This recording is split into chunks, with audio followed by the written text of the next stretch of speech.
Question of the Week from the Naked Scientists.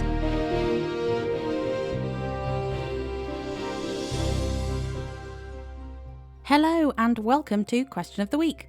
I'm Eva Higginbotham, and this week I've been keeping my eyes and ears out for the answer to this question from Lionel.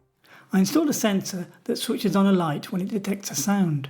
However, when I clap my hands, the light appears to come on fractions of a second before I hear the sound. Does it take my brain longer to process the sound than the light? I put the question to Brian Moore at the University of Cambridge, who's an expert on hearing.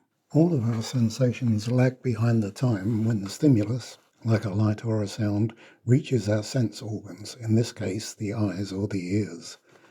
This happens partly because of the time it takes for the signal from your eyes or ears to reach the brain, and partly because the brain takes time to process the signal to decide what it is.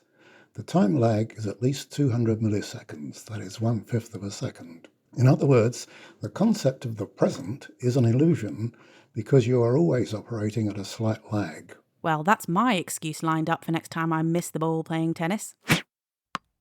But what do we process faster, sound or light? When an object emits a sound and a light simultaneously, the light reaches our eyes slightly before the sound reaches our ears, because light travels faster than sound. Then, the brain appears to delay the perceived timing of the light relative to that for the sound, so that the two are perceived as roughly synchronous. So, for example, when you look at someone's face when they are talking, their lips appear to move synchronously with the sounds that they are producing. The farther away the talker is, the more the visual signal has to be delayed by the brain relative to the sound to achieve the appearance of the mouth moving at the same time as the sound you're hearing. In other words, the brain compensates for the perceived distance of the source. When put side by side, we react faster to a sudden sound than we do to a sudden visual cue. This is why the Olympics use a starting gun to signal the start of a race and not a flash of light. It's thought that we evolved this way as sound served as a really important detection system for predators that wanted to make us their dinner. However, this doesn't account for Lionel's experience of perceiving the light as coming on before he hears the sound. This might be because the perceived timing of visual and auditory events can also be influenced by the actions that led to those events. Because you clap to activate the sensor and produce the light, your brain might interpret the clap as the cause of both the light and the sound, and so your brain expects the two to occur at the same time.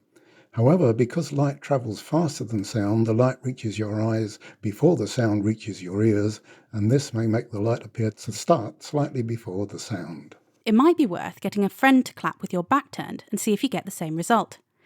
Next week, we'll be answering this question from Jonathan. When you stir a bucket of water, I know the water is pushed to the outside. However, why do any particles end up in the centre after the water has finished spinning? I have asked my dad, but he doesn't know. So, what do you think?